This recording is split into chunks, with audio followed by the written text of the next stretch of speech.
ન્યૂઝમાં આપનું સ્વાગત છે।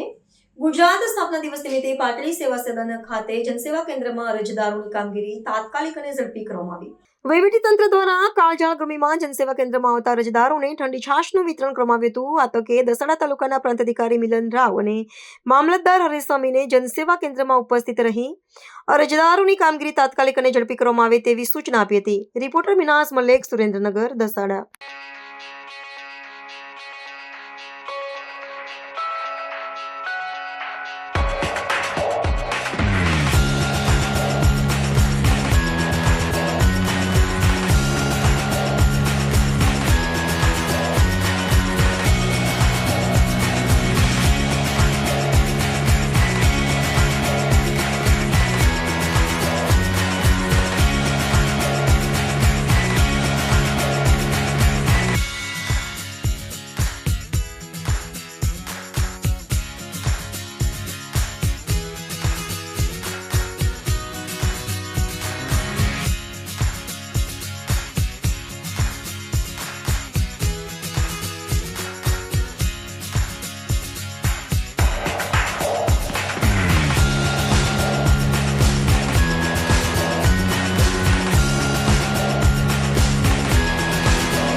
સંદેશ ન્યૂઝની તમામ લેટેસ્ટ અપડેટ્સ માટે ચેનલને હમણાં જ લાઈક, શેર અને સબસ્ક્રાઇબ કરો।